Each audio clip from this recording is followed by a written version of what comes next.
ကျွန်တော်ဟာတထေးကြီးရဲ့သမီးလေးတော်တာစီမှာကိုရန်တော်အဖြစ်10နှစ်တိတိတာဝန်ထမ်းဆောင်ခဲ့တယ်။အဲ့ဒီ10နှစ်အတွင်းမှာသူမအတွက်တနက်တန်ရခံခဲ့ရတယ်၊ဓာတ်ခုတ်ခံခဲ့ရတယ်၊ပြန်ပေးဆွဲတဲ့အန္တရာယ်တွေကိုရင်ဆိုင်ခဲ့ရပြီးသူမကိုလာနောက်ဆက်တဲ့လူချမ်းသာအတိုင်းဝိုင်းကလူမိုက်တွေကိုလည်းရှင်းထုတ်ပေးခဲ့ရတယ်။တကောင်ရအချိန်ကြီးမှာဒင်နာလူဆိုင်ကမုတ်စားခြင်းတယ်လို့သူမပြောရင်မိုးတဲ့ရေထဲမှာကီလိုမီတာ20လောက်ကိုကျွန်တော်ပြေးသွားခဲ့တာပဲ။သူမဖျားနာတဲ့အခါမှာလည်းတညလုံးမအိပ်ပဲဘေးနားမှာစောင့်ပေးခဲ့တယ်။လူတိုင်းကကျွန်တော်ကိုတခင်မလေးဘေးကအစွဲလန်းအကြီးဆုံးခွေးတကောင်လို့ပြောကြတယ်။သူမကိုယ်တိုင်လည်းအဲ့ဒီလိုပဲထင်နေခဲ့တာပေါ့ကျွန်တော်ရဲ့အသက်30ပြည့်မွေးနေ့အထိပေါ့မှန်ထဲမှာအလုပ်ကြောင့်ရလာတဲ့ဒဏ်ရာအမာရွတ်တွေကိုကြည်ရင်းနဲ့ကျွန်တော်ရုတ်တရက်ကြီးဒီအလုပ်ကိုညှင်းငွေလာမိတယ်ကျွန်တော်အိမ်အောင်ပြုခြင်းပြီးကိုပိုင်မိသားစုလေးတစ်ခုလိုချင်မိတယ်ဒါကြောင့်အိမ်အောင်ဖက်ရှာတဲ့ website တစ်ခုမှာတိတ်တဆိတ်စရင်းသွင်းလိုက်တယ်ကျွန်တော်တို့တွေ့တဲ့နေ့ကကောင်မလေးကအရန်ရင်ကျေးပြီးအဆက်ကြောက်ကြည့်ပါတယ်တခင်မလေးစီမှာအလုပ်လုပ်တယ်လို့ကြားတယ်အရန်တော်တာပဲလို့သူမကပြောတယ်အဲ့ဒီအချိန်မှာပဲကျွန်တော်ပထမဆုံးအကြိမ်ဖြစ်စိတ်ပေါ့ပါသွားပြီးပြုံးမိလိုက်တယ်ဟုတ်လားကျွန်တော်အလုပ်ထွက်ဖို့စဉ်းစားနေတာလို့ပြောလိုက်တဲ့နောက်တစ်စက္ကန့်မှာပဲစားတောက်ဆိုင်ရဲ့မှန်တကားကြီးကန်ဖွင့်ခံလိုက်ရတယ်နင်ကအလုပ်ထွက်မဲ့လို့ဘသူကခွင့်ပြုလို့လဲဘသူကချင်းတွေးခွင့်ပေးလို့လဲနင်ကိုငါ10နှလုံးလုံးမွေးထားတာငါကိုဖြစ်ပြီးတခြားလူစီသွားဖို့နင်ဘလူတောင်တက်တိရှိရတာလဲကျွန်တော်နာမည်ကစောကြီးပါကျွန်တော်ကတခင်မလေးတော်တာရဲ့ကိုပိုင်တက်တော်ဆောင်ပါဒီနေ့ကကျွန်တော်ရဲ့အသက်30ပြည့်မွေးနေ့ဖြစ်ပြီးသူမကိုလာနောက်ဆက်တဲ့မူးနေတဲ့လူကုန်ထန်သား2ယောက်ကိုရှင်းလင်းပေးပြီးခါစားပဲရှိပါသေးတယ်ကိုစောတခင်မလေးတော်တာကဒီညအတွက်ကျေးဇူးတင်တယ်လို့ပြောတယ်နင့်ရဲ့ bonus လဲပို့ပေးလိုက်ပြီးစစ်ကြည့်လိုက်ဦးလို့အတွင်းရေးမှုကပြောလာတယ်ကျွန်တော်ဖုန်းမျက်နှာပြင်ပေါ်ကသူညရှေ့ကြီးကိုစိုက်ကြည့်ရင်ဒါတွေအားလုံးကဘာအတိတ်ပဲမှမရှိတော့သလိုရုတ်တရက်ခံစားလိုက်ရတယ်အဲ့ဒီအချိန်မှာပဲဖုန်းကပြန်မြည်လာပြန်နေတော့တာကိုယ်တိုင်ဖုန်းဆက်တာပါ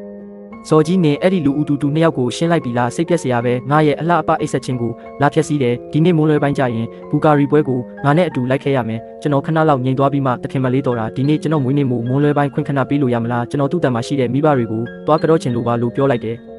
ယ်စောကြီးနေနောက်နေတာလားနင်မိဘတွေတေတာကြာလာပြီးတင်းချိုင်းကမျက်တွေတောင်30ပေလောက်မြင့်နေလောက်ပြီးဘာသွားကြည့်စရာရှိလို့လဲသူမကဘာမှထပ်မပြောဘဲဖုန်းချပစ်လိုက်တယ်ကျွန်တော်ဖုန်းကိုကင်ပြီးမှန်တဲ့ကအသက်30အရွယ်အမျိုးသားကိုဖြည်းဖြည်းချင်းကြည့်လိုက်မိတယ်ညာဘက်မျက်လုံးတောင်းကနေနားထင်အထိရှည်လျားတဲ့ဒဏ်ရာအမာရွတ်ကြီးရှိနေတယ်လွန်ခဲ့တဲ့3နှစ်ကတော်တာအတွက်ဖန်ပလင်းပွဲကိုဝန်ခံပေးရင်ရခဲ့တဲ့ဒဏ်ရာပေါ့အဲ့ဒီတုန်းကသူမလက်အောက်ခဲ့တာကကျွန်တော်ကြောင့်မဟုတ်ပဲသူမရဲ့ခေါင်းဝင်သားတက်မှသွေးနှစ်ဆက်ပေးသွားလို့ပါရုံစရာကြီးဒီကာဝန်က limited အင်ဂျီအမှုပညာလက်ရနော်နေ့ရက်3လစာနဲ့တောင်ဝယ်လို့ရတာမဟုတ်ဘူးဇော်ကြီးကို bonus 9သိန်းပေးလိုက်ပါသူမအတွက်တော့ကျွန်တော်မျက်နှာကဒဏ်ရာနဲ့သူမရဲ့ကာဝန်ကတန်ဖိုးတူဈေးနှုန်းတစ်ခုအနေနဲ့ဖျက်တောက်ခံလိုက်ရတာပဲ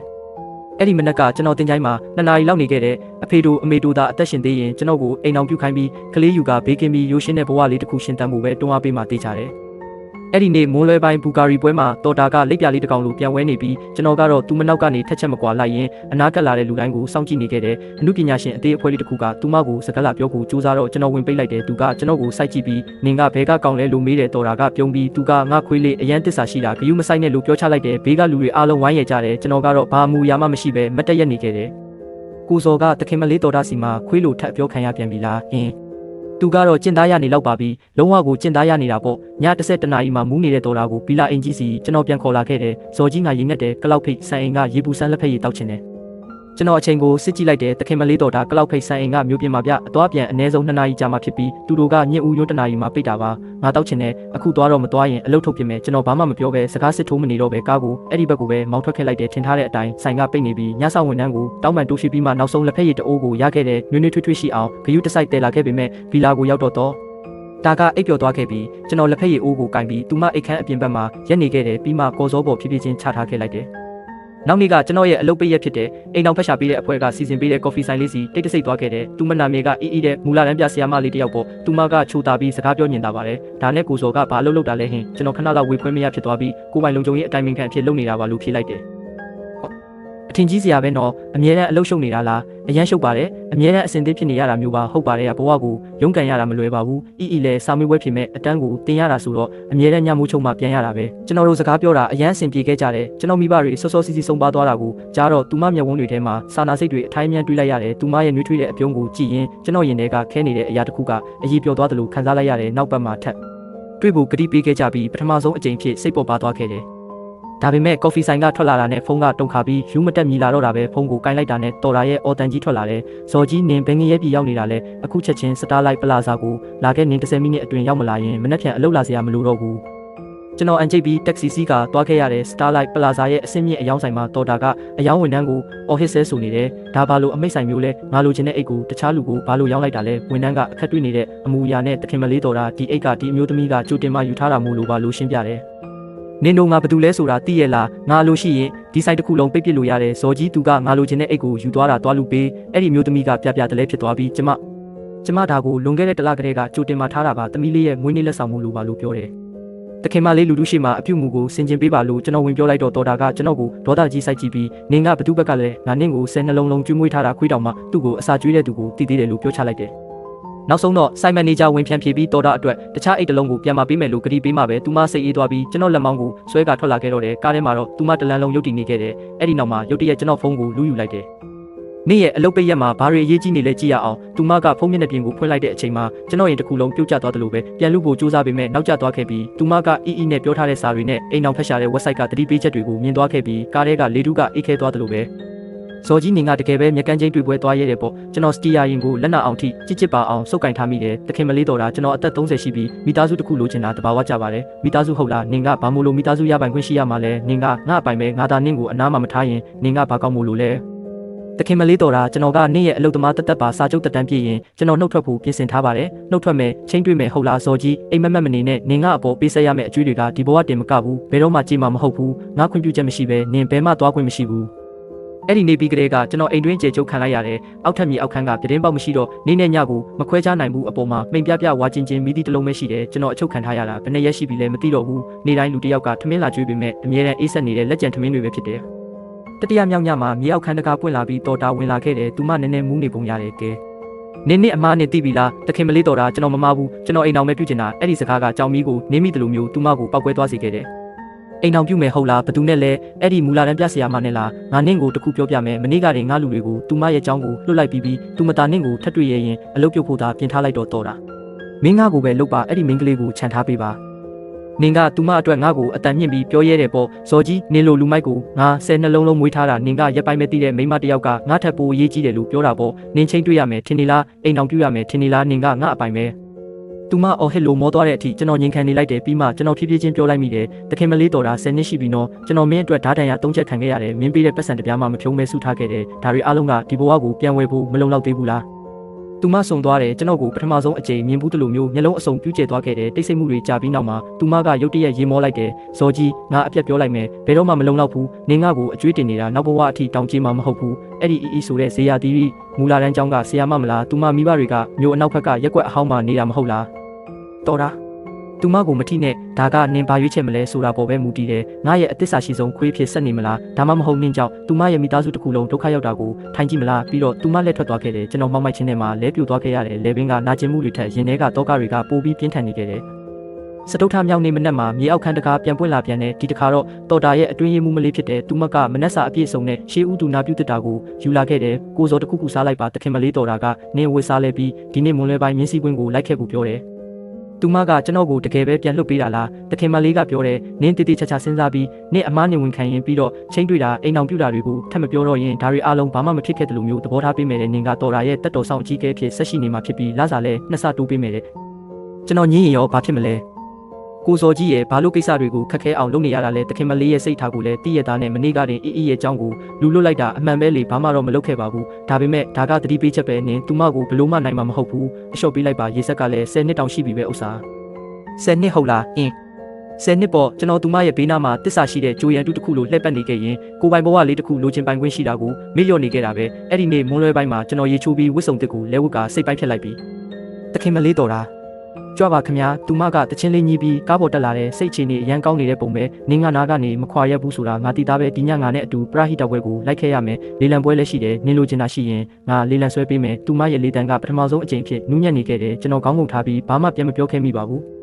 းနေအောင်ကြီးကမြင်းစည်းကွင်းတစ်ခုလုံးကိုဖြာကျနေပြီးတော်တာကသူမရဲ့မြင်းကောင်းကြီးကိုစီးပြီးစစ်ကြံပလန်အတိုင်းမောင်းနေခဲ့တယ်ငါအတွက်မြင်းကိုလက်လျှောက်ပေးဦးသူဒီနေ့နည်းနည်းစိတ်ကြွနေပုံရတယ်တတိထားဦးတော်လူတော်တာကလှမ်းပြောတယ်ကျွန်တော်မြင်းကိုနှစ်ပတ်လောက်ပတ်လျှောက်ပေးပြီးမြင်းဆောင်ထိန်စီအပ်မလို့လှုပ်တုံးမှာပဲအဝေးကနေရုတ်တရက်ပောက်ကွဲတန်ကြီးတစ်ခုထွက်ပေါ်လာခဲ့တယ်အဲ့ဒီအတန်ကြောင့်မြင်းကလန့်ပြီးကျွန်တော်လက်ထဲကစက်ကြိုးကိုရုံထွက်ကတော်တာစီကိုတန်တန်မတ်မတ်ပြေးဝင်တော့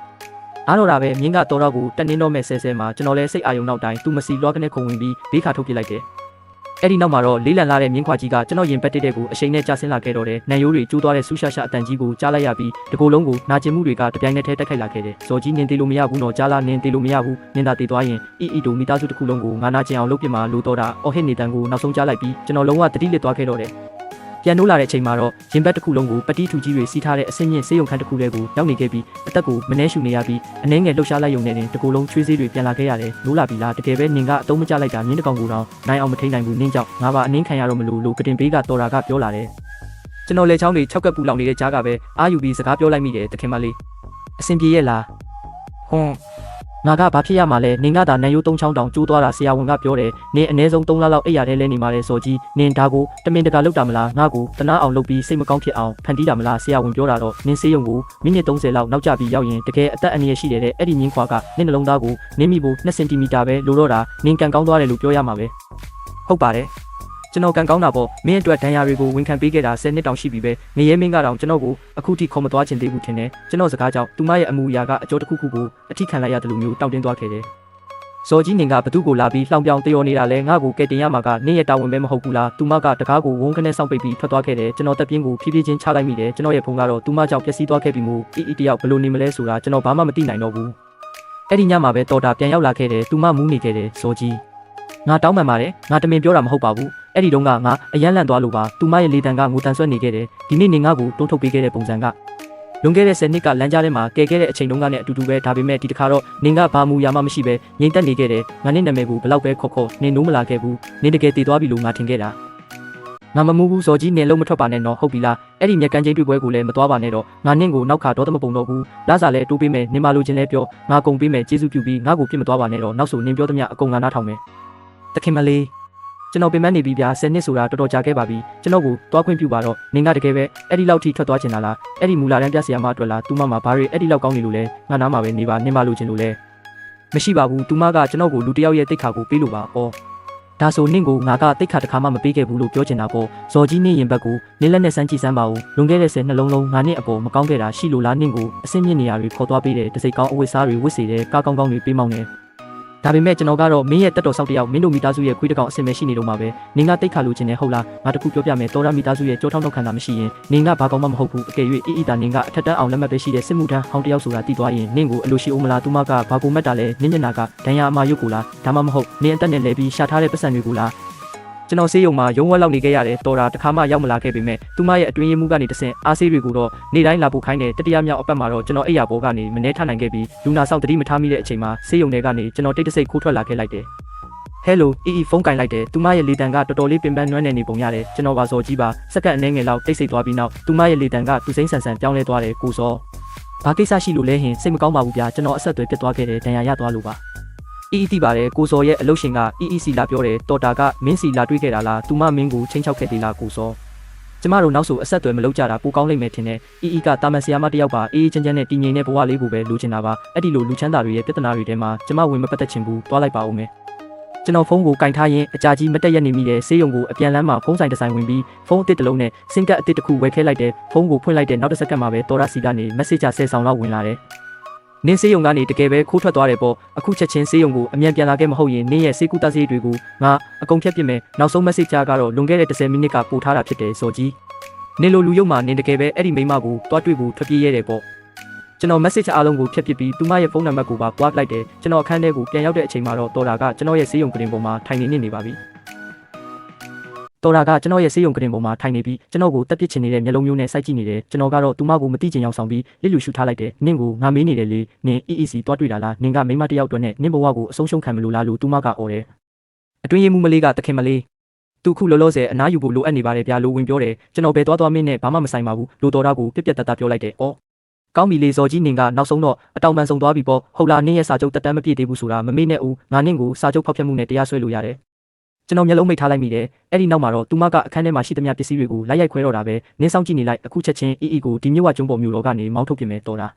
မင်းသူမကိုထီရဲထီကြည့်စမ်းငါပြောပြမယ်ငါမိသားစုကသာလက်ကြီးတစ်ချက်လောက်ထောင်လိုက်ရင်သူမရဲ့မိသားစုတစ်ခုလုံးဒူးထောက်ပြီးတောင်းပန်လာစေရမယ်မင်းတကယ်ပဲအဲ့ဒီလိုထင်နေတာလားမင်းသူမစီမရောက်ခင်မှာမင်းရဲ့နာမည်ပုတ်ဆောင်သွားစေရမယ်လွန်ခဲ့တဲ့10နှစ်ပတ်လုံးမင်းရဲ့မကောင်းတဲ့အမိတ်ကိစ္စတွေကိုငါပဲလိုက်ရှင်းပေးခဲ့ရတာမင်းလည်းအတိပဲလေးစော်ကြီ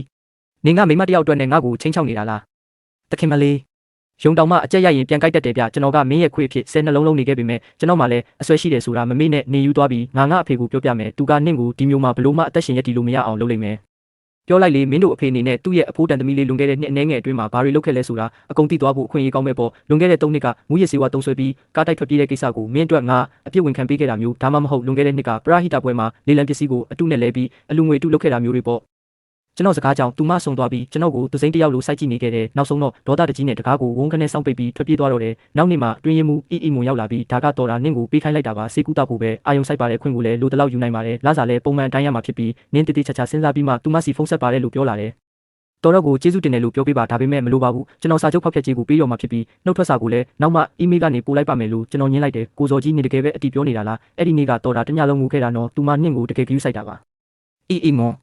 ်နင်းတော်ရစီမှာအလုပ်လုပ်တာ9နှစ်ရှိပြီလေသူမနင့်ကိုဘယ်နှကြိမ်လောက်လက်ပါခဲ့ဘူးလဲနင့်အတွက်ပိုကောင်းတဲ့ထွက်ပေါက်တစ်ခုကိုရှာဖွေပါအလုပ်ထွက်လိုက်ပါငါလိုမျိုး10နှစ်တာအချိန်တွေကိုအလတ်ကအကုန်မခံပါနဲ့စေယုံကဆင်းတော့တော်ရရဲ့ဗီလာအင်ကြီးနဲ့ဝေးရအရက်မှာတိုက်ခန်းအသေးလေးတစ်ခုငှားလိုက်တဲ့အိမ်လေးကရိုးရှင်းပေမဲ့နေအောင်ကြီးကြရောက်တဲ့အခါနှွေးထွေးမှုကိုခံစားရတဲ့တခါတလေမှကျွန်တော်အီအကြောင်းကိုတွေးမိသေးတဲ့တော်တာပြောတာမှန်ပါတယ်တကူလုံးကဒဏ်ရာမာရွတ်တွေကလွှဲရင်အသက်နဲ့လဲပြရှာထားတဲ့ပတ်စံတွေကသူမကိုဘာမှမပေးနိုင်ခဲ့ပါဘူးအဲ့ဒီလိုနဲ့ပဲအေးချမ်းတာရလာတဲ့နှစ်ပတ်တာအချိန်တွေကုန်ဆုံးသွားခဲ့တယ်တညမှာကျွန်တော်အမိုက်ပစ်ဖို့အောက်ထပ်ကိုဆင်းလာရင်ခြံဝင်းတကားဝမှာရက်ထားတဲ့ရင်းနှီးနေတဲ့ကားနဲ့ရောင်လေးကိုလှမ်းမြင်လိုက်ရတယ်ကိုစော်ကားပေါ်တက်ပါတခင်မလေးဘာကိစ္စရှိလို့လဲဗျာကျွန်တော်အဖေကနင့်ကိုတွေ့ချင်လို့တဲ့ဥက္ကဋ္ဌကြီးတန်းထွန်းကကျွန်တော်ကိုဘာကိစ္စရှိလို့လဲရောက်ရင်သိရမှာပေါ့စိတ်အေးထားပါသူနင့်ကိုအကြက်ကင်ဖို့လုပ်နေတာမဟုတ်ပါဘူးတဲ့အတွင်းရေးမှုကပြောတယ်ကျွန်တော်ခဏလောက်ဝေခွဲမရဖြစ်သွားပြီးမှကားပေါ်ကိုတက်လိုက်မိတယ်စော်ကြီးငါပြောင်းလဲသွားပြီလို့ပြောရင်နင်းယုံမလားနင်းယုံမှာမဟုတ်မှန်းငါသိပါတယ်ဒါပေမဲ့ငါတကယ်ပြောတာပါလွန်ခဲ့တဲ့နှစ်ပတ်လုံးလုံးကအများကြီးစဉ်းစားခဲ့တယ်အရင်ကငါမခဲ့တာပါလို့တော်တာကတူတူလေးပြောလာတယ်တခင်မလေးဥက္ကဋ္ဌကြီးကစာကြည့်ခန်းထဲမှာစောင့်နေပါတယ်ကိုစော်လည်းအထဲဝင်ပါလို့ခြံထဲကလူတယောက်ကလာပြောတယ်တော်တာကကျွန်တော်ကိုကြည့်ပြီးငါအဖေဘာပဲပြောပြောနင်းပြန်မပြောနဲ့အောင်တော့ငါအားလုံးဖြေရှင်းလိုက်မယ်နင်းပြောစရာရှိတာပဲပြောလို့တီးတိုးပါတယ်နင်းအလုပ်ထွက်တော့မယ်လို့ငါကြားတယ်တော်တာကနင့်ကိုစိတ်အနှောက်ယှက်ပေးနေလို့လားလို့ဥက္ကဋ္ဌကြီးကမေးတယ်ကျွန်တော်တော်တာကိုတစ်ချက်လမ်းကြည့်ပြီးဒါကကျွန်တော်ရဲ့ကိုကြီးကိုရာကိစ္စပါကျွန်တော်တခြားအလုပ်တစ်ခုပြောင်းလုပ်ချင်လို့ပါလို့ဖြေလိုက်တယ်ငါကိုအဲ့ဒီလောက်ကြီးရင်ကျေးမနေပါနဲ့10နှလုံးလုံးနင်းတော်တာအတွက်လုပ်ပေးခဲ့တာတွေအားလုံးကိုငါမြင်ပါတယ်လွန်ခဲ့တဲ့နှစ်ကသာနင်းမရှိရင်သူမပြန်ပေးဆွဲခံရပြီးအသက်ပါဆုံးရှုံးသွားလောက်ပြီးငါတို့မိသားစုကနင့်ကိုအသက်တစ်ချောင်းကျွေးတင်နေတာပေါ့300ကမလုံလောက်သေးရင်ငါထပ်တိုးပေးလို့ရပါတယ်ဥက္ကဋ္ဌကြီးတန်းထွန်းဒါကဘာကိုဆိုလိုတာလဲဗျာဒါကနင့်နာကြီးပါပတ်စံကိုယူပြီးဒီမျိုးကနေထွက်သွားလိုက်ပါအဖေကတိပေးခဲ့တာဒါမျိုးမဟုတ်ဘူးလေလို့တော်တာကဝင်ပြောတော့ဥက္ကဋ္ဌကြီးကတိတ်ဆန်းနေငါတို့ကိုအဆက်ခွဲခဲ့တာမလုံလောက်သေးဘူးလားနင်ကကိုရံတော်တယောက်အတွက်နဲ့ယူသွန်းနေပြီးငါတို့မိသားစုကိုလူပြတ်တူလို့ဖြစ်အောင်လုပ်နေတာလို့ငေါက်လိုက်တယ်အဲ့ဒီနောက်ကျွန်တော်ပက်လက်ပြီးစော်ကြီးနင်ကကလေးကောင်းတယောက်ပါဒါပေမဲ့နင်နဲ့တော်တာကဘလို့မှမဖြစ်နိုင်ဘူးပတ်စံကိုယူပြီးတွားလိုက်ပါလို့ပြောတယ်ဥက္ကဋ္ဌကြီးတန်းထွန်းကျွန်တော်ကပတ်စံမဲ့လို့ဒီလုပ်ကိုလုပ်ခဲ့တာလို့တကယ်ပဲထင်နေတာလားဒါဆိုနင်ကတော်တာကိုတကယ်ပဲသဘောကျနေလို့လားလို့သူကမေးတော့ကျွန်တော်ကမဟုတ်ပါဘူးလို့ချက်ချင်းညှင်းလိုက်တယ်အဲ့ဒီအချိန်မှာတော်ရမျက်နှာလေးဖြူလျှော့သွားခဲ့တဲ့ဥက္ကဋ္ဌကြီးကဆက်ပြီးဒါဆိုရင်နင်ဒီပတ်စံကိုပို့ပြီးတော့တောင်ယူတင်တာပေါ့နင်ငါတို့မိသားစုအတွက်နင်ဘဝရဲ့10နှစ်တာအချိန်တွေကိုပေးဆက်ခဲ့တာပဲနင်ကိုဘာမှမရှိပဲလက်ပလာနဲ့ထွက်သွားဖို့ငါခွင့်မပြုနိုင်ဘူးလို့ပြောလာတယ်ကျွန်တော်ချက်လက်မှတ်ကိုယူပြီးအလဲကနေနှစ်ချမ်းဆုပ်ဖြတ်ပစ်လိုက်တယ်ပြီးတော့စာချုပ်အရာပေးတော်ရမယ့်တန်းကြီးကိုကျွန်တော်ပေးပါမယ်တွားခွင့်ပြုပါဦးလို့ပြောပြီးလှည့်ထွက်ကိုလှုပ်လိုက်တယ်မတွားပါနဲ့ငါအဖေကသဘောမတူရင်လည်းဘာမှမဖြစ်ဘူးငါအနေနဲ့အတူလိုက်ခဲ့မယ်လို့တော်တာကအော်ပြီးကျွန်တော်နောက်လိုက်ဖို့ပြင်တယ်သူမကိုတားလိုက်ကြဆန်းလို့ဥက္ကဋ္ဌကြီးကအမိန့်ပေးတော့လူတွေကသူမကိုဖမ်းထိန်ထားကြတယ်ကျွန်တော်ကိုလှုပ်ပေးဆန်းစော်ကြီးနင်းသားထွက်သွားရင်ငါနင့်ကိုဘယ်တော့မှခွင့်မလွတ်ဘူးတော်တာရဲ့အော်ဟစ်ငိုယိုတန်တွေကကျွန်တော်နောက်ကျောဘက်မှာကြံရိတ်ခဲ့တော့တယ်ကျွန်တော်နောက်လက်မကြည့်ပဲဗီလာအင်ကြီးတဲကနေအပြင်ကိုလှမ်းထွက်ခဲ့လိုက်တယ်အဲ့ဒီအချိန်မှာဖုန်းကမီလာပြန်နေမသိတဲ့နံပါတ်တစ်ခုပေါ်ဇော်ကြီးနင်ကတကယ်ပဲရက်ဆက်တာပဲဒါပေမဲ့ငါနင့်ကိုလက်လွတ်မှာမဟုတ်ဘူးနင်ပဲပြေးပြေးငါရှာတွေ့အောင်ရှာမှာပဲလို့တော်တာကမက်ဆေ့ချပို့လာတ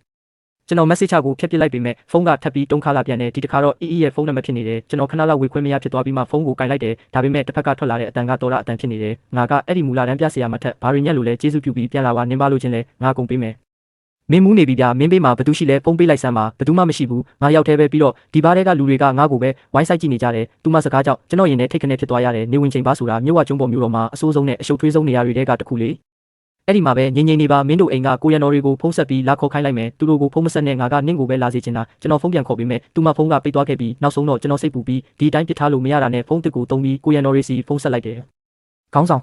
တခင်မလေးတော်တာနေဝင်ချိန်ပါမှရှိနေတယ်ဒုက္ခရောက်နေပုံရတယ်ဗျကိုစော်ကြီးတခင်မလေးတော်တာကဒီနေ့မွန်းလွဲပိုင်းကတင်ငါတို့အားလုံးကိုအလုတ်ထုတ်ပစ်လိုက်ပြီးလေနင်ကိုယ်တိုင်ပဲတွားလိုက်တာပိုကောင်းလိမ့်မယ်ထင်တယ်ငါ့ကိုလိပ်စာပို့ပေးပါ10မိနစ်အကြာမှာကျွန်တော်တက္ကစီစီးပြီးနေဝင်ချိန်ပါကိုရောက်သွားခဲ့တယ်တော်တာထားတော့လို့ကျွန်တော်ခေါ်လိုက်တော့သူမကလုံးဝကိုမူးမောက်နေပြီးစပွဲပေါ်မှာလဲနေခဲ့ပြီးဘေးနားကလူအချို့ကသူမကိုတားကောင်တကောင်လိုမျိုးမျက်တောက်ထောက်ဆိုင်ကြည့်နေကြတာနဲ့ကျွန်တော်ကြားထဲကဝင်ပြီးသူတို့ကိုတိုးထုတ်ပစ်လိုက်တယ်တော်တာထားတော့လို့ထက်ခေါ်တော့သူမကမျက်လုံးကိုမနှဲဖွင့်ကြည့်ပြီးအိတ်ချင်မှုတူနဲ့ပြောလာတယ်နင်တကယ်ပဲရောက်လာတာပဲပေါ့ကျွန်တော်ထပ်ဖို့လုပ်ပေမဲ့သူမကကျွန်တော်ကိုအသက်မရှိတဲ့လူတယောက်လိုမျိုးတွေ့ကတ်ထားတော့တာပဲငါနေ့တိုက်ခန်းကိုလိုက်ချင်တယ်ဒါကမတင်တော့ဘူးဗျာဒါဆိုဟိုတယ်တစ်ခုခုကိုခေါ်သွားပြီးတခင်မလေးတော်တာကိုတိတ်ခါရှိရှိနေပေးပါဗျာသူမရဲ့မျက်ဝန်းတွေကချက်ချင်းအေးဆက်သွားပြီးလူကြီးလူကောင်းလူမျိုးဟန်ဆောင်မနေနဲ့နင်ကအီထက်ဘာတွေပူတာနေလို့လဲနင်သာဒီအတိုင်းဆက်လုပ်နေရင်ငါဥက္ကဋ္ဌကြီးတန်းထုံးကိုဖုံးဆက်လိုက်ရမလားလို့ပြောတယ် နေလိုလူယုံမာလို့ဆဲဆိုနေတဲ့ကြားကပဲနောက်ဆုံးတော့ကျွန်တော်သူမကိုတော်တာတိုရဲ့မိသားစုပီလာစီပဲပြန်ပို့ပေးခဲ့လိုက်တယ်ကိုစောပြန်လာပြီးပဲမသွားပါနဲ့တော့ငါတကယ်မှခဲ့တာပါနောက်ဆိုနင့်ကိုမနှိပ်ဆက်တော့ဘူးနေလိုချင်တဲ့တိတ်ခါကိုလည်းငါပေးပါမယ်ငါကိုပဲပြစ်မသွားပါနဲ့လို့သူမကကားပေါ်မှာတွတ်ပြောနေခဲ့တယ်တခင်မလေးတော်တာကောင်းတော့ညပါဗျာဇော်ကြီးနေနောက်တရစီရမယ်နောက်နေ့မှာကျွန်တော်အလုပ်အသစ်စတင်ရှာဖွေခဲ့တယ်ဒါပေမဲ့မကြခင်မှာပဲတခုခုမမှန်တာကိုသတိထားမိလိုက်တယ်ကျွန်တော်အင်တာဗျူးဖြေတဲ့ကုမ္ပဏီတိုင်းကကျွန်တော်ရဲ့ကိုရေးရာဇဝင်ကြီးကိုမြင်တာနဲ့မျက်လုံးချင်းမစုံရဲပဲရှောင်ဖယ်သွားကြတယ်စိတ်မကောင်းပါဘူးကိုစော်ရဲ့အရေးချင်းကအယမ်းမြင်မာလုံးလို့ငါတို့လိုကုမ္ပဏီအသေးစားလေးကမခန့်နိုင်ပါဘူးပြားတဲ့ကုန်ပစ္စည်းတည်ယူပို့ဆောင်ရေးကုမ္ပဏီတွေကတော့ကျွန်တော်ကိုညှင်းပယ်ခဲ့ကြတယ်အဲ့ဒီနောက်လမ်းကြားဝအရောက်မှာလူမျိုးဝတ်စုံဝတ်ထားတဲ့လူနှစ်ယောက်ကကျွန်တော်လမ်းကိုပိတ်စီးလိုက်တယ်ကိုစောတခင်မလေးတော်တာကနေနဲ့လက်ဖက်ရည်တောက်ချင်လို့တဲ့ကျွန်တော်မလာဘူးဆိုရင်ရောဒါဆိုရင်တော့ငါတို့ကျန်းနေတုံးရလိမ့်မယ်ဒါကဝီတောင်ကတောင်မြင့်လက်ဖက်ရည်စစ်စင်တော့ငါအဖေရဲ့ကိုပိုင်ကောင်းစားအမှုမြူလက်ဖက်ရည်ပဲလို့တော်တာကပြောတယ်တခင်မလေးမင်းပါလို့ချင်းလဲတက်တက်ပဲပြောပါဗျာအလုရှာရတာအဆင်ပြေရဲ့လားမင်းရဲ့ကျေးဇူးကြောင့်အခုဆိုဘယ်သူမှကျွန်တော်ကိုအလုမခံရဲကြတော့ဘူးလေငါစီပဲပြန်လာခဲ့ပါလာစာ3ဆတိုးပေးမယ်ကာရောအိမ်ရောပေးမယ်နေ့ရက်တစ်ခုလေးတော့အလုကငါ့ကိုကောက်ွယ်ပေးဖို့ပဲတခြားအောက်ခြေအလုတွေလုပ်เสียမလို့တော့ဘူးနင်ကတိတ်ခါလို့ချင်းနေမလားငါပေးမယ်ပြီးတော့အရင်ကဖြစ်ပျက်ခဲ့သမျှအရာအလုံးအတွက်နင့်ကိုငါတောင်းပန်နိုင်တယ်လို့သူမကပြောရင်းခဏရက်လိုက်တယ်ဒါဆိုစီကန်းချက်ကဘာလဲအီနဲ့ဝေးဝေးမှနေပါပြီးတော့ငါစီကနေဘယ်တော့မှအလုံးမထွက်ပါနဲ့တဲ့ဒါဆိုရင်တော့ကျွန်တော်တို့ဆက်ပြောစရာစကားမရှိတော့ဘူးဗျာနင်ကတကယ်ပဲအခွင့်အရေးကိုအတုံးမချတတ်တာပဲငါတဘဝလုံးမှာဘသူ့ကိုမှဒီလိုမျိုးကောင်းကုန်ပြီးမတောင်းပန်ခဲ့ဘူးနင်ကပထမဆုံးပဲလို့တော်တာကဒေါသတကြီးနဲ့အော်ဟစ်လိုက်တော့တယ်ဒါဆိုရင်လည်းအဲ့ဒီအကြောင်းထပ်မပြောနဲ့တော့မင်းလမ်းမင်းသွားငါလမ်းငါသွားမယ်လို့ကျွန်တော်ပြောပြီးတကားကိုဆွဲဖွင့်လိုက်တော့ကိုရန်တော်လေးယောက်ကလမ်းပိတ်ရက်နေကြတယ်အဲ့ဒီအချိန်မှာတော်တာကကျွန်တော်နောက်ကနေလှမ်းပြောတယ်နင်မှာဒီနေ့ရွေးချယ်စရာနှစ်ခုပဲရှိတယ်စာချုပ်အစ်စ်မှာလက်မှတ်ထိုးမလားဒါမှမဟုတ်ထမ်းစင်နဲ့အသေးခံပြီးထွက်သွားမလားကျွန်တော်လက်ကြည့်ပြီးမင်းတကယ်ပဲဒီလိုလုပ်ချင်တာလားလို့မေးလိုက်တယ်နင်ကငါမလုပ်ရဲဘူးထင်နေတာလားလို့သူမကပြန်မေးတယ်ကျွန်တော်ရေလိုက်ပြီးစမ်းကြည့်လေလို့ပြောလိုက်တဲ့နောက်တစ်စက္ကန့်မှာပဲအရက်အမောင်းကြီးဆုံးကိုရန်တော်ကကျွန်တော်စီလွှားခနဲ့ခုံဝင်လာတယ်ကျွန်တော်ဘေးကိုရှောင်းလိုက်ပြီးသူ့ရဲ့ကုတ်ပိုးကိုအရှိန်နဲ့ရိုက်ချလိုက်တယ်ကျန်တဲ့၃ယောက်ကလည်းတပြိုင်နက်တည်းဝင်လာကြတာပေါ့လက်ဖက်ရည်တောက်တဲ့အခန်းကကျင်းလေးမူရှောင်းကွင်းစရာနေရာမရှိဘူးကျွန်တော်ရင်ဘက်ကိုတူကြီးနဲ့အထုခံလိုက်ရတယ်လို့မျိုးခံစားလိုက်ရတယ်မျက်စိထဲမှောင်ကနေဖြစ်သွားပေမဲ့ဆယ်နှလုံးလုံးအသက်နဲ့ရင်းပြီးတိုက်ခိုက်လာခဲ့တဲ့အတွေ့အကြုံတွေကအလကားတော့မဖြစ်ခဲ့ပါဘူး9မိနစ်အကြာမှာတော့ကိုရန်တော်၄ယောက်စလုံးကျမ်းပြင်ပေါ်မှာလဲကျပြီးညှဉ်းညူနေကြရပြ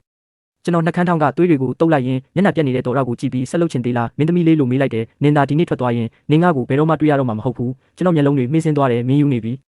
သူမလက်တွေတုံရင်နေခဲ့တယ်ဓာတ်သွားကသူမရဲ့အရေးပြားကိုရှက်ထိသွားပြီးသွေးဆက်လေးတွေစီးထွက်လာပြီးအေးငါယူနေတာနင်ပဲငါ့ကိုဒီလိုဖြစ်အောင်လုပ်ခဲ့တာလေနင်သာထွက်သွားရင်ငါဘာဆက်လုပ်ရမှာလဲကျွန်တော်သူမစီဖြည်းဖြည်းချင်းလှမ်းသွားလိုက်တယ်ဓာတ်ကိုချလိုက်စမ်းမချဘူးနင်ပြန်လာပါမယ်လို့ဂတိမပေးမချင်းမချဘူးလွတ်ဆန်းလို့អော်ပြီးကျွန်တော်လွှားခနဲ့ခုံကဓာတ်ကိုလူယူလိုက်ပြီးအခန်းတစ်ဖက်ကိုဝေးဝေးလွှင့်ပစ်လိုက်တယ်သူမကျမ်းပြင်ပေါ်လဲကျပြီးငိုတော့တာပဲစောကြီး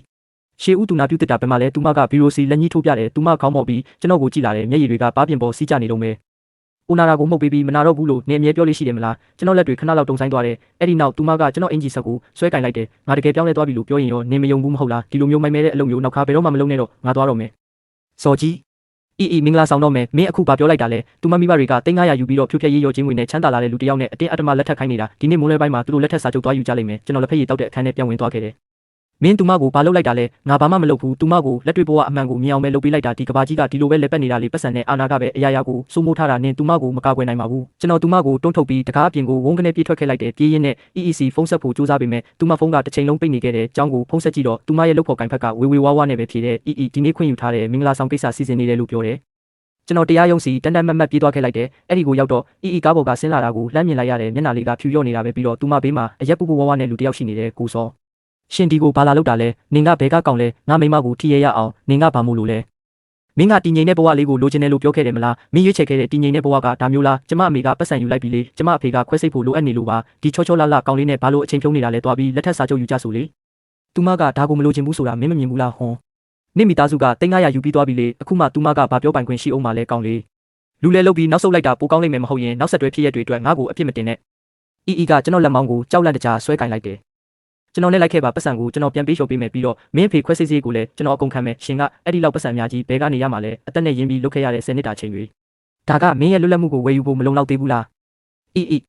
းနင်သာထွက်သွားရရင်နင့်မိသားစုတစ်ခုလုံးမြို့ဝကျွန်းပေါ်မြို့တော်မှာအသက်ရှင်ရက်တည်လို့မရအောင်ငါလုပ်ပြမယ်တို့မိသားစုကိုလက်ဖျားနဲ့တောင်ထိရဲထိကြည်စမ်းတော်တဲ့ကုမ္ပဏီကအခွန်တင်းရှောင်နေတဲ့အထောက်အထားတွေကိုအာဏာပိုင်တွေစီငါအကုန်အနှံပြမယ်အဲ့ဒီခါကျရင်ဘသူကအဆုံးသက်သွားမလဲဆိုတာကြည့်ကြတာပေါ့အဲ့ဒီလူကချက်ချင်းနှုတ်ဆက်သွားတော့တာပဲကျွန်တော်ကိုခေါ်ပြီးတက္ကစီစီကကျွန်တော်တိုက်ခန်းစီပြန်လာခဲ့လိုက်တယ်ရှင်ကကျမကိုဘာလို့ကူညီတာလဲဟင်မင်းပြောတဲ့ဝက်သားနက်ကအရန်ကောင်းတယ်ဆိုလို့လေကျွန်တော်မြည်စမ်းကြည့်ချင်လို့ပါဒါပေမဲ့တော်တာကရောရှင်ကကျမကိုဘာလို့ကူညီတာလဲမင်းပြောတဲ့ဝက်သားနက်ကအရန်ကောင်းတယ်ဆိုလို့မြည်စမ်းကြည့်ချင်လို့ပါလို့ကျွန်တော်ထပ်ပြောလိုက်တယ်ဒါပေမဲ့အရင်ဆုံးမင်းနဲ့စမစ်မိသားစုကြားကပြဿနာကိုရှင်းကြဆိုလေ300မလားကျွန်တော်အခုချက်ချင်းပို့ပေးလိုက်မယ်သွားပြီးတင်တောင်းငွေကိုပြန်ပေးလိုက်ပါကျမရှင်စီကပတ်စံမယူနိုင်ပါဘူးကျွန်တော်အခုချက်ချင်းပဲမင်းစီငွေလွှဲပေးလိုက်မယ်ဘန်တိုးနှုတ်နဲ့အတူအကျွေးယူကြောင်းစာချုပ်တစ်ခုပဲရေးပေးပါကိုစော ကျေးဇူးတင်ပါတယ်ကျွန်တော်သူမရဲ့ကြောပြင်ကိုတာတာယာယာပုတ်ပေးပြီးတော်တာကိုနှုတ်ဆက်လိုက်တယ်အဲ့ဒီနောက်ဝရန်တာမှာမတ်တက်ရရင်အောက်ထက်ကအရေးထဲမှာရက်ထားတဲ့အနက်ရောင်စိန်ခံကားလေးကိုလှမ်းမြင်လိုက်ရတယ်ထင်ထားတဲ့အတိုင်းပဲဖုန်းကမြည်လာတော့တာပဲဒါဆိုနင်ကသူ့ရဲ့ကောင်းလုပ်ပြီးကောင်မလေးကိုကယ်တင်လိုက်တယ်ပေါ့ဟုတ်လားစိတ်လှုပ်ရှားနေပြီလားမင်းဘာလို့ချင်တာလဲစောကြီးငါနင့်ကိုအခွင့်အရေးပေးခဲ့ပြီးအခုတော့နင်းငါစီတူးထောက်ပြီးတောင်းပန်လာတာကိုငါမြင်ကျင်တယ်နောက်နေ့ကစပြီးကျွန်တော်ဘက်ပေါင်းစုံကနေအတိုက်ခိုက်ခံရတော့တာပဲကျွန်တော်ရဲ့ဘန်ကက်တွေအကုန်ပိတ်ခံလိုက်ရပြီးအိမ်ရှင်ကလည်းရုတ်တရက်အိမ်မော်ကဆင်းခိုင်းတယ်ဒီအိမ်ကိုနင့်ကိုထပ်မငားတော့ဘူးအမြန်ဆုံးအိမ်မော်ကဆင်းပေးပါကိုစောရှင့်ရဲ့အကောင့်ကငွေခဝါချမှုစုံစမ်းစစ်ဆေးရေးကြောင့်ယာယီပိတ်စည်းခံထားရပါတယ်ဗျာဒါကစမစ်မီသားစုရဲ့လက်ချက်ဆိုတာကျွန်တော်သိတာမို့စကားများမနေတော့ဘူးဘေးရန်ရဲ့ကင်းအောင်ငွေသားအချို့ထုတ်ယူထားလိုက်တယ်ကျွန်တော်အရန်ပင်ပန်းနေပြီး10နှလုံးလုံးကျွန်တော်က True Man ရှိတဲ့မှာရှင်တန်နေရတယ်လို့မျိုးခံစားနေရတဲ့အရာအလုံးကစမစ်မီသားစုရဲ့ထိန်းချုပ်မှုအောက်မှာပဲရှိနေခဲ့တာအဲ့ဒီအချိန်မှာဖုန်းကမီလာပြန်နဲ့မသိတဲ့နံပါတ်တစ်ခုပေါ်ဖုန်းကိုကင်လိုက်တော့ဥက္ကဋ္ဌကြီးစမစ်ဖြစ်နေတယ်စောကြီးငါအီကိုအရန်လိုလိုက်ခဲ့မိတယ်ဒါပေမဲ့ဒါကိုတော့မင်းနားလည်းပေးဖို့မျှော်လင့်ပါတယ်စမစ်မီသားစုဆိုတာမင်းတိုက်ခိုက်နိုင်တဲ့အရာမျိုးမဟုတ်ဘူးအီစီပြန်လာခဲ့ပါဒါဆိုရင်ဒါတွေအားလုံးပျောက်ကွယ်သွားလိမ့်မယ်ပြီးတော့မင်းတကယ်ပဲသူမကိုသဘောကျတယ်ဆိုရင်ငါတော့စဉ်းစားပေးနိုင်သေးတယ်ဘာကိုစဉ်းစားပေးမှလဲမင်းတို့နှစ်ယောက်ရေးပေါ့အီကငါရဲ့တူးလေးတော့တမီးလေးတနေ့ကြရင်စမစ်ဂရုကသူမလက်ထဲရောက်မှာဖြစ်ပြီးသူမယောက်ျားလက်ထဲလည်းရောက်မှာပေါ့ဥက္ကဋ္ဌကြီးစမစ်ကျွန်တော်10နှလုံးလုံးအသက်နဲ့ရင်းပြီးမင်းသမီးလေးကိုကောက်ွယ်ပေးခဲ့တာကဒါမျိုးကိုမက်လို့တကယ်ပဲထင်နေတာလားလူဆိုတာအမြဲတမ်းအမြင့်ကိုလှမ်းကျင်ကြတာပဲလေအဲ့ဒီထဲမှာရှက်စရာဘာမှမရှိပါဘူးအဲ့ဒီမူလာတန်းပြစရာမနဲ့နှိမ့်ရှင်ရင်အီကမင်းကိုအများကြီးပို့ပေးနိုင်ပါတယ်ဟုတ်ပါတယ်သူမကကျွန်တော်ကိုအများကြီးပို့ပေးနိုင်ပါတယ်ဒါပေမဲ့အရေးကြီးဆုံးအရာတစ်ခုကိုတော့သူမမပေးနိုင်ဘူးဗျဘာလဲလွတ်လပ်မှုလားတစ်ဖက်ကနေအကြာကြီးတိတ်ဆိတ်သွားခဲ့တယ်မင်းနောင်လေးရစေရမယ်ဖုန်းချပြီးနောက်မှာကျွန်တော်မြို့ဝကျွန်းပေါ်မြို့တော်ကနေထွက်ခွာဖို့ဆုံးဖြတ်လိုက်တယ်ဒါပေမဲ့ခီးဝေးကလက်မှတ်သွားဝယ်တဲ့အခါမှာဝန်ထမ်းကကျွန်တော်ကိုထူးဆန်းတဲ့အမှုရာနဲ့ကြည်လာတယ်စနစ်ထဲမှာတော့ရှင်ကခီးသွားလာခွင့်ကန့်သက်ခံထားရတယ်လို့ပြနေတယ်ဗျာစမစ်မီသားစုကကျွန်တော်ကိုတကယ်ပဲအကြက်ကင်ဖို့စူးစမ်းနေတာပဲကျွန်တော်ကားဂိတ်ထဲကထွက်လာတော့အဲ့ဒီအနက်ရောင်စိန်ခံကားကြီးကကျွန်တော်နောက်ကိုထပ်ပြီးအမိလိုက်နေပြန်တယ်မင်းကျွန်တော်ကိုလှုပ်ပေးဖို့ဘာတွေလိုအပ်နေလို့လဲငါ့ကို3ရက်ပေးပါ3ရက်ပဲအဲ့ဒီနောက်ကျရင်ငါလုံးဝလက်လွတ်ပေးပါမယ်နင့်ကိုနောက်ခါဒုက္ခမပေးတော့ဘူးမင်းစကားကိုကျွန်တော်တကယ်ပဲယုံကြည်ဦးမယ်ထင်နေလားဒါတွေအားလုံးကအဖြူမဲတိတိကျကျရေးထားပြီးသားရှိနေကလည်းအတီးပြူပေးထားတယ်3ရက်ကြာရင်ငါနင့်ကိုလွတ်လပ်ခွင့်ပေးမယ်အပြင်30လဲထပ်ပေးမယ်ဘာလို့3ရက်လဲငါမွေးနေ့ရောက်တော့မှလေလွန်ခဲ့တဲ့10နှလုံးလုံးနေငါပေးမှအမြဲတမ်းရှိနေခဲ့တာပဲလေဒါကိုနောက်ဆုံးအကြိမ်ဖြစ်သဘောထားပေးပါဟုတ်ပြီလားဒါပေမဲ့ငါတို့မှာစီကန်း3ခုလိုအပ်တယ်ကိုထိလက်ရောက်မလို့ရဘူးဘာမှအတင်းအဓမ္မမခံရဘူးပြီးတော့တော်တာကိုနာကျင်အောင်မလုပ်ရဘူးသဘောတူတယ်ပထမဆုံးနေ့မှာသူမကကျွန်တော်ကိုအပန်းဖြေပန်းချန်စီခေါ်သွားပြီးတာမန်စုံတွဲတွေလိုမျိုးကစားကွင်းတွေမှာတန်းစီကြတယ်ရိုလာကိုစတာစီးတဲ့အခါမှာသူမကကျွန်တော်ကိုချစ်ပါအောင်စုပ်ကင်ထားရင်းအစွမ်းကုန်အော်ဟစ်နေခဲ့တယ်အဲ့ဒီနောက်ကားပေါ်ကဆင်းတော့ယူမတက်အန်တော့တာပဲဘာလို့အဲ့ဒီလိုလုပ်ရတာလဲဗျာဒီလိုမျိုးအနည်းဆုံးတစ်ချိန်လောက်တော့လုပ်ချင်ခဲ့တာကြားပြီးဒါပေမဲ့အဖေကအမြဲတမ်းအနေရများတယ်ဆိုပြီးပေးမစည်းဘူးလေနေ့လည်စာစားတဲ့အခါမှာသူမနှုတ်ခမ်းတစ်ဝိုက်မှာရေခဲမုံတွေပေးကျန်နေတာနဲ့ကျွန်တော်စိတ်အာရုံနောက်တိုင်းတ िश ူးနဲ့တုပ်ပေးလိုက်မိတယ်သူမကျွန်တော်ကိုစိုက်ကြည့်ရင်းရုတ်တရက်မျက်လုံးလေးတွေหนีရဲလာတယ်စိတ်မကောင်းပါဘူးပြီးတော့သူမကောင်းကုန်ပြီးရေခဲမုံကိုငြိမ်ငြိမ်လေးဆက်စားနေခဲ့တယ်ငါကအရန်ဆိုးမှန်းငါသိပါတယ်စိတ်ဆက်တယ်အလိုလိုက်ခံထားရတယ်ရုပ်တိမရှိဘူးဒါပေမဲ့နင်းထွက်သွားတော့မယ်လို့ပြောတဲ့အချိန်မှာပဲငါသဘောပေါက်လိုက်တာငါမှနင်းမဲရှိတယ်ဆိုတာကိုပေါ့ငါမိဘတွေကအမြဲတမ်းစီးပွားရေးနဲ့အလုပ်ရှုပ်နေကြပြီးငါတငယ်ချင်းတွေကလည်းငါမိသားစုရဲ့ပတ်စံကိုပဲမကြတာနင်းတယောက်တည်းပဲငါရဲ့အမိုက်ကိစ္စတွေကိုတိတ်တဆိတ်လိုက်ရှင်းပေးခဲ့တာဒါကကျွန်တော်အလုပ်လေးမဟုတ်ဘူးလွန်ခဲ့တဲ့နှစ်ကငါပြန်ပေးဆွဲခံရတော့ကနင်းငါအတွက်ဓာတ်တန်ရဝန်ခံပေးခဲ့တဲ့အချိန်မှာငါတိလိုက်တယ်ဒီကဘာပေါ်မှာဘယ်သူမှငါအပေါ်အဲ့ဒီလိုမျိုးမဆက်ဆံဘူးတော်တာမရှိရင်နင်းငါကိုနည်းနည်းလောက်ဆိုရင်တော့သဘောကျနိုင်မလားဟင်ကျွန်တော်ခဏလောက်တိတ်ဆိတ်သွားပြီးမှစကားပြောလိုက်တယ်ဘဝမှာအကယ်၍ဆိုတာတွေနဲ့လက်ပတ်နေတာမဟုတ်ဘူးပြငါသိပါတယ်ဒုက္ခမြောက်နေမှာသူမကကျွန်တော်ကိုကိုခံပညာသင်ပေးဖို့တောင်းဆိုတယ်ဘီလာကအကစားခန်းမှာကျွန်တော်လှူရှားမှုတစ်ခုကိုပြတ်တတ်နေတော့မှသူမကရုတ်တရက်ကျွန်တော်ကိုနောက်ကနေဖတ်လိုက်တယ်ဒါကလူဆိုးတစ်ယောက်ကိုဖမ်းဆီးတဲ့ပုံစံမျိုးလားတခင်မလေးလွတ်ပါဗျာဒီနေ့ကနောက်ဆုံးနေ့လေငါကို10မိနစ်လောက်ပဲဖတ်ထားခွင့်ပေးပါ10မိနစ်ပဲဒါကသဘောတူညီချက်ထဲမှာတိတိကျကျရေးထားပြီးသားလေနင်ကတကယ်ပဲငါကိုအဲ့ဒီလောက်ထိမုန်းလာလား10နှစ်ကြာပြီးရင်ခွေးတောင်မှအမိနံပြအောင်မယ်ဒါဆိုမင်းနောက်ဆုံးတော့ပြောချလိုက်ပြီပေါ့မင်းမျက်လုံးထဲမှာကျွန်တော်ကအမြဲတမ်းခွေးတကောင်ပဲမဟုတ်လားငါအဲ့ဒီလိုဆိုလိုတာမဟုတ်ပါဘူးကျွန်တော်တပုတ်ဆိုးကိုတင်စီလိုက်တယ်ဒီနေ့အတွက်ဒီလောက်နဲ့တော်ကြဆိုလေစိတ်မကောင်းပါဘူးငါမစင်စားပဲပြောမိသွားလို့ပါမနေ့ဖြန်ကနောက်ဆုံးနေ့လေနင်ကတိတီးပါမယ်လို့မျှော်လင့်ပါတယ်တတိယမြောက်နေ့မှာသူမကကျွန်တော်ကိုကမ်းခြေမှာတွေ့ပြီးနေဝင်နာကိုအတူတူကြည့်ဖို့တောင်းဆိုတယ်ကျွန်တော်အဲ့ဒီကိုရောက်တော့သူမကကာဝင်လေးဝတ်ပြီးကြောက်ဆောင်ပေါ်မှာမတ်တက်ရက်နေခဲ့တယ်နင်ငါကိုပင်လဲသွားကြည့်ဖို့အမြဲတမ်းတောင်းဆိုဖူးတယ်လေငါကတော့အမြဲတမ်းအနေများတယ်ဆိုပြီးညင်းခဲ့တာတကယ်တော့အရန်လာတာပဲနော်နေဝင်ပြီးရင်ချက်ချင်းအေးလာလိမ့်မယ်မင်းအေးမိလိမ့်မယ်ဗျာစောကြီးဒီ10နှလုံးလုံးတွင်းမှာနင်ငါကိုမိမတယောက်အနေနဲ့မြင်ခဲ့ဘူးတဲ့အချိန်တစ်ခုခုရှိခဲ့ဘူးလားဟင်မရှိဘူးပြသဘောတူညီချက်ထဲမှာဂတိပေးထားတဲ့အရာအလုံးအဲ့ဒီထဲမှာရှိပါတယ်တော်သားရဲ့စေယုံစေးအလုံးပေးချေပြီးသားဖြစ်ပြီးဖြိုဖျက်ရေးရော်ကြီးပေးတဲ့ဘက်ကလူတွေကိုလည်းစီစဉ်ပေးပြီးသူတို့သူမကိုဒုက္ခမပေးတော့ပါဘူးကျွန်တော်နည်းနည်းအံ့ဩသွားခဲ့တယ်ကျေးဇူးပဲကားကကျွန်တော်တိုက်ခန်းအောင်မှာရက်လိုက်တယ်နေဦးငါမေ့သွားတဲ့အရာတစ်ခုရှိသေးတယ်မွေးနေ့လက်ဆောင်လေးနဲ့အတွက်ငါပြန်ရော်ပေးတာပါကျွန်တော်ဖွင့်ကြည့်လိုက်တယ်ဒါကဘလိတ်ကုမ္ပဏီဆိုတဲ့စာသားတွေထွန်းထူထားတဲ့ဟောင်းနှွမ်းနေတဲ့စစ်သုံးနိုင်တစ်လုံးဖြစ်နေတယ်မင်းနာကိုဘယ်လိုသိတာလ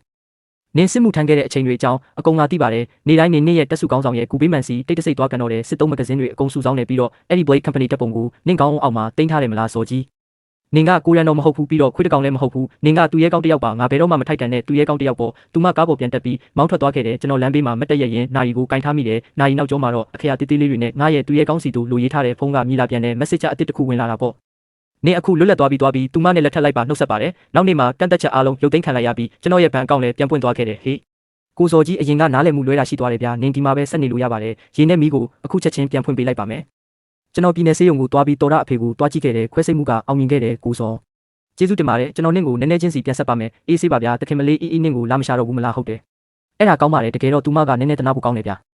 ဘာလို့အဲ့ဒီလိုပြောရတာလဲဟင်နောက်ဆုံးတစ်ခေါက်သူမကျွန်တော်စီလာတွေ့တော့ကသူမကနင့်ကိုကျွန်တော်စီပြန်အပ်ခဲ့တယ်လို့ပြောတယ်ငိုထားလို့မျက်လုံးလေးတွေတောင်မိုးနေတာပဲသူမမင်းစီလာတွေ့ခဲ့တာလားလွန်ခဲ့တဲ့ရက်ပိုင်းကတည်းကသူမကကျွန်တော်တို့နှစ်ယောက်ကြားမှာထပ်ပြီးဒုက္ခမပေးတော့ဘူးလို့ပြောတယ်ပြီးတော့ဒါကသူမရဲ့မင်္ဂလာလက်ဆောင်ဆိုပြီးကက်တစ်ခုတောင်ပေးခဲ့သေးတယ်ကျွန်တော်မယူခဲ့ပါဘူး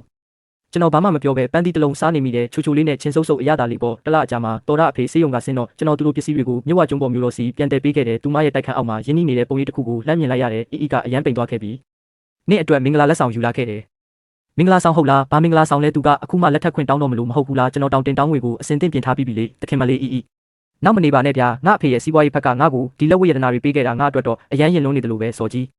ဒါကနေ့အတွက်တစ်တော်ပါတယ်နေ့မိမအပေါ်ကောင်းကောင်းဆက်ဆံပါမဟုတ်ရင်ငါကိုယ်တိုင်နင့်ကိုအရင်ဆုံးအပြစ်တင်မှတော့လိုတော်တာကပြောတယ်ကျွန်တော်လှည့်ထွက်ဖို့လုပ်လိုက်တယ်